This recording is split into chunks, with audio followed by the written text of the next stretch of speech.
To make switching to the new Boost Mobile risk-free, we're offering a 30-day money-back guarantee. So why wouldn't you switch from Verizon or T-Mobile? Because you have nothing to lose. Boost Mobile is offering a 30-day money-back guarantee. No, I asked why wouldn't you switch from Verizon or T-Mobile? Oh. Wouldn't. Because you love wasting money as a way to punish yourself because your mother never showed you enough love as a child? Whoa. Easy there. Yeah. Applies to online activations. Requires port in and auto pay. Customers activating in stores may be charged non-refundable activation fees. Everywhere you look, things are getting more expensive. So at Consumer Cellular, we're lowering the price for those 50 and up. Now you can get unlimited talk, text, and data for $30 a line when you buy two. That's just $60 a month for 2 unlimited lines. So if you're 50 and up, make the switch and save. Come on, you've earned this. Call 1-888-FREEDOM or visit consumercellular.com today. Requires 2 lines of service, age validation, and credit approval, subject to system and area limits, taxes, and other fees apply.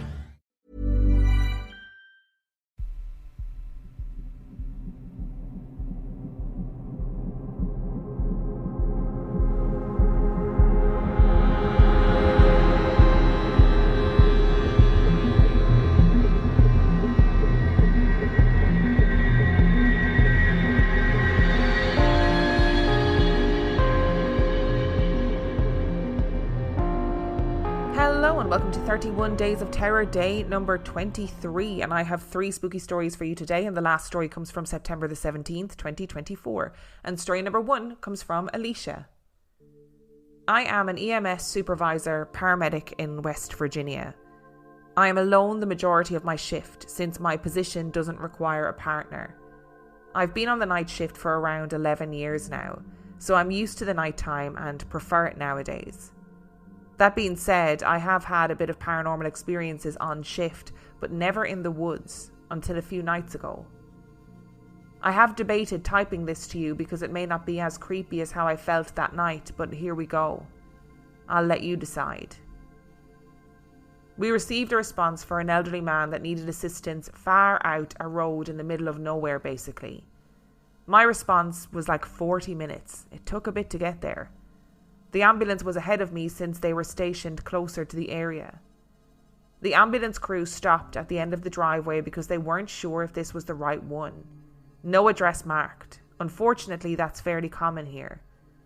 The crew came over the radio and asked if I could go ahead down the driveway to see if this was the place. The driveway itself was steep for a bit and long, like we couldn't see the house. So I'm starting down the steep driveway when my crew gets on the radio and says, "Hey, I don't know exactly what it is, but there is a humanoid thing running on 2 legs down there, be careful."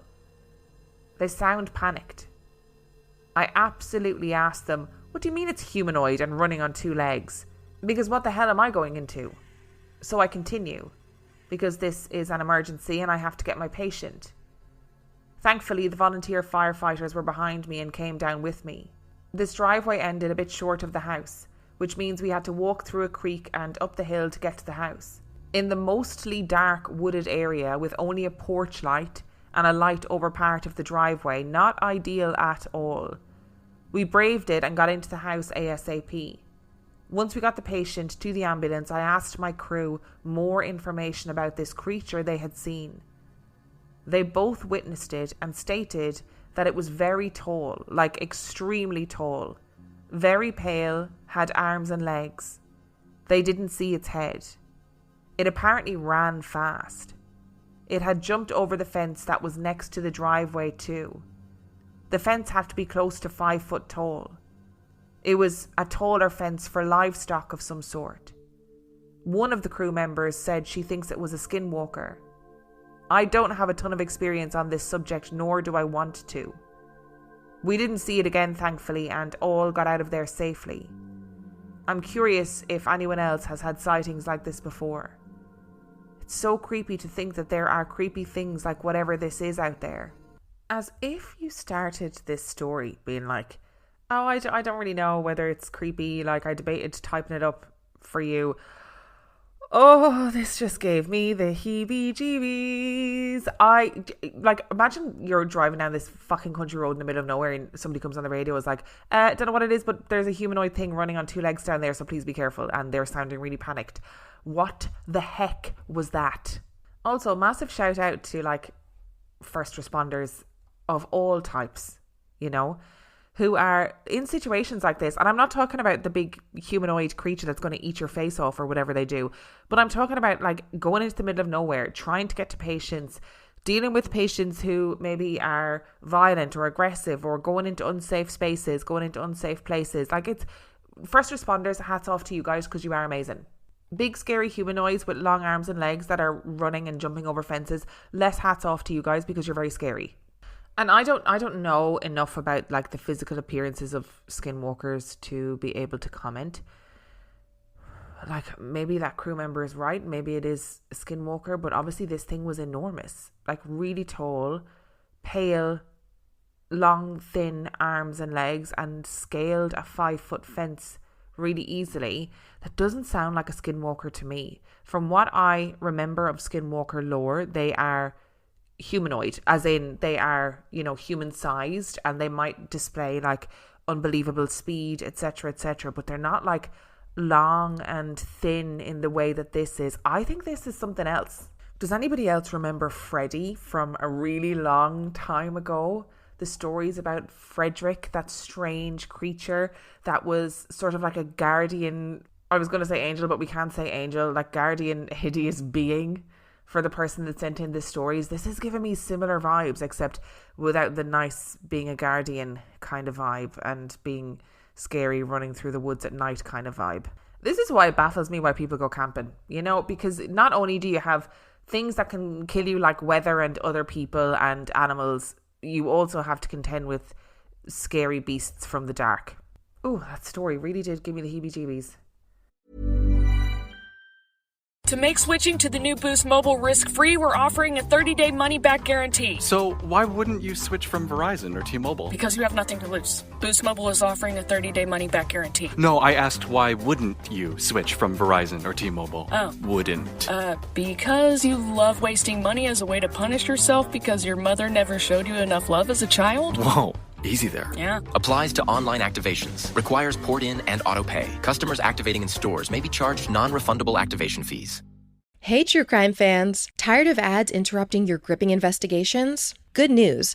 With Amazon Music, you have access to the largest catalog of ad-free top podcasts included with your Prime membership. After all, ads shouldn't be the scariest thing about true crime. To start listening, download the Amazon Music app for free or go to amazon.com/ad-free true crime. That's amazon.com/ad-free true crime to catch up on the latest episodes without the ads. Explaining football to the friend who's just there for the nachos?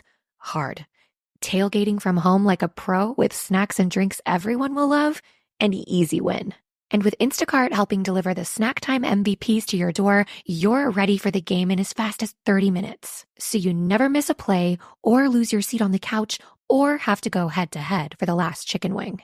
Shop game day faves on Instacart and enjoy $0 delivery fees on your first 3 grocery orders. Offer valid for a limited time. Other fees and terms apply. Ryan Reynolds here from Mint Mobile. With the price of just about everything going up during inflation, we thought we'd bring our prices down. So to help us, we brought in a reverse auctioneer, which is apparently a thing. Mint Mobile Unlimited Premium Wireless. How to get 30, 30, bit to get 30, bit to get 20, 20, 20, bit to get 20, 20, bit to get 15, 15, 15, 15, just $15 a month? Sold! Give it a try at mintmobile.com/switch. $45 upfront payment equivalent to $15 per month. New customers on first 3-month plan only. Taxes and fees extra. Speed slower above 40 gigabytes per detail. And our second story today comes from Chelsea. My family of 4 children and my husband and I went on a road trip down to the bottom of the North Island of New Zealand to visit my aunties. We stayed with my auntie Dorothy, who now lived on her own since her husband, my Uncle Jack, had passed away 2 years prior. My Uncle Jack had built the house when they first got married, and they had lived there ever since. He was a collector of many things and had sheds and sheds full of his treasures, which my auntie was slowly trying to make her way through and move on. One of the things he collected was old Western films. He absolutely loved a good Western and had probably every available VHS and later DVD. My childhood memories of Uncle Jack were of him staying up late into the night watching his black and white Western movies in the lounge, while my auntie always went to bed early. he'd persuade any guest willing to forego sleep to stay up late with him and enjoy a classic film. Anyway, sadly he had passed away 2 years before our visit, and his ashes were now on one of the lounge's glass shelves which lined the walls. On our first night there, as my auntie always did, she turned herself in for the night. Our kids were also asleep. My husband and I decided to stay up for a bit, eating some chocolate and playing on our phones. He was watching some sort of sporting race and I was listening to a podcast. We had one dim light on in the lounge, which was on the wall above the shelves of my uncle's ashes. I started to think of my uncle, quite deeply I guess. This was his space we were in. Had he been alive, he would have been here watching a classic film right now with a big grin on his face. This was a place he was in every night for decades, doing what he absolutely loved to do. I was really feeling those thoughts, his home, his couch, his nighttime sanctuary. I felt moved. I looked at his ashes on the shelf next to me, and then the light, which was very dim before, above the ashes, suddenly grew very bright. I felt a jolt of shock. I turned to look at my husband and he was staring at me with a "what the heck" look on his face, no longer watching his race on his phone. As I've said in my last story, my husband never has much time for what he can't explain. But for some reason he seemed to sense this was not just a random event. "I was thinking really deeply of Uncle Jack," I exclaimed. "I was really resonating with this being his space, and where he would watch his movies every night, and how this is where he'd be right now if he was alive." My husband didn't disbelieve it. He seemed to just know this bright light had meaning, which is unusual for him to be so sensitively inclined. The next morning we were having breakfast and I was toying with the idea of telling my auntie Dorothy. I felt maybe it could come across as insensitive to mention, plus she's a devout Catholic woman and I wasn't sure how it would go down. My husband saved me the trouble of deciding by saying, in front of her, "Have you told your auntie what happened last night?" Well, I had to now. I gently, nervously told her what had occurred and she just smiled and said, "I believe you," and then went on to tell me what had happened to her. As her story went, a few weeks after my uncle's passing, she and her 4 grown children and her grandchildren were having a family get-together, a time to remember my Uncle Jack and commiserate. They were sharing stories about him and apparently also taking the mick out of him a bit, being a bit cheeky and not completely respectful, her words, having a giggle. All of a sudden, the light bulb in the lounge on the opposite wall to the one in my story, above the piano where they were sitting around, went bang and shattered, and the glass flew, again her words, across the room. She believed wholeheartedly it was my uncle displaying his thoughts on the family giving him such cheek and disrespect. Now, I guess a skeptic would say there was clearly some sort of electrical issue at play here, and maybe they're right. But by all accounts, these were the only instances of this happening 2 years apart. And how uncanny that they should both happen when people were directly talking or thinking of my departed Uncle Jack. How very uncanny. I think it is really uncanny. I think it's so strange that, both times that he is being, deeply spoken about and thought about, that something light related happens. And I mean, we all do it when somebody dies, where you get together, you talk about them and you're taking the piss out of them a little bit, you're like, what was he like sitting up watching his westerns, And you can just imagine if he's there watching over the family that he's like, these guys sitting here taking the piss out of me. I don't think so. And then obviously while you're sitting there in that space that was really his space, where he would sit every evening, do the thing that he loved, and while you're sitting in that space really thinking about him, the light gets really bright to the point where your husband is like, what the fuck just happened? Like, that's weird. I think we never know the way in which people that we love and lost are going to communicate with us. And sometimes that might be something like having a dream, or it might be finding pennies or feathers or seeing particular animals, or it might be, like in this case, weird electrical things that happen when people are focusing on this person. And really, yes, I know skeptics will say it's electrical, it's the lights, it's whatever. That's fine. That's absolutely fine. But what matters is that it brings you comfort and it brings your aunt comfort, and that's the main thing. And our final story today comes from James. Unfortunately for me, my actual experiences of paranormal activity are few, mainly linked to teenage antics with Ouija boards. From having the nicest, sweetest, long-haired dachshund named Kim, whenever we used the Ouija board, Kim would change into a devil dog, and not even I could hold him. A few friends decided to take the Ouija board to a different level and went to the local cemetery. As with all teenagers, they had to go a step further and took along a Bible and placed a crucifix on top. During the session, the crucifix spun and then flew off and hit my friend. He never joined any further sessions. On another occasion, a girl in our circle asked at what age she would die. She was 17, and the answer came back at 21. She freaked out and needed counselling. She recently turned 61. My brother, during the late 80s and early 90s, got really into EVP. He bought all the equipment and didn't skimp. He visited graveyards, churches, murder scenes, etc., just trying to get anything. He played me a few when I visited him. From the sounds of horses' hooves to a jazz band playing in a church hall.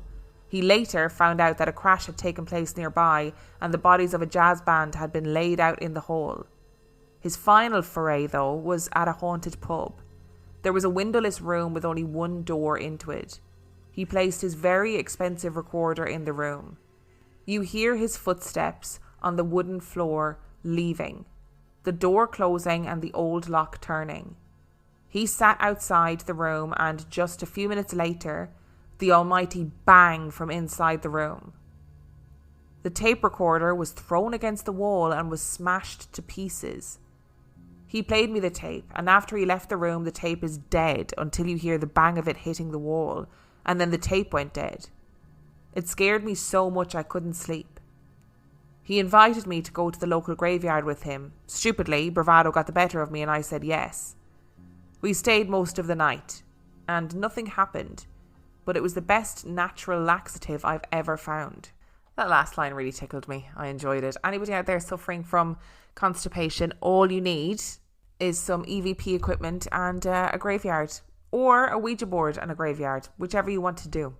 To me, if your dog starts going crazy when you get the Ouija board out, it is time to package up that Ouija board nicely and fling it into the nearest fucking ocean. Okay? Because the dogs know. The dogs absolutely know. And I remember, right, being a kid and talking about the Ouija board, and people always said, you know, the one thing you can't ask the Ouija board is when you're going to die. You cannot ask that question. I'd need counselling if somebody told me I was going to die in a couple of years' time. Like, that's what, 4 years away? So she was 17 and it said she was going to die at 21. I mean, obviously she didn't die and has recently turned 61, but I'd be pretty freaked too. And your brother's EVP sessions sound incredible, like the sound of a jazz band. And then you find out that an actual jazz band had been laid out in that church hall. That's crazy.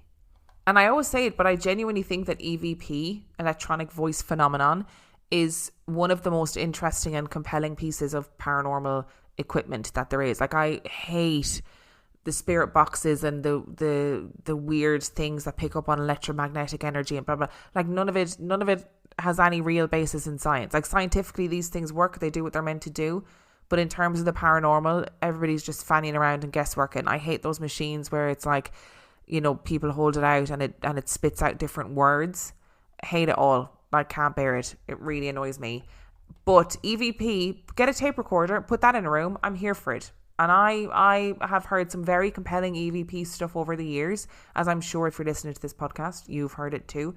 And I do find it really interesting. Thank you so much for listening to day number 23 of 31 Days of Terror. Thank you to Alesha, Chelsea and James for sending in your stories. Remember, the last story came from September the 17th, 2024. And if you would like to send in your stories, you can do so by emailing them to reallifeghoststoriespodcast@gmail.com.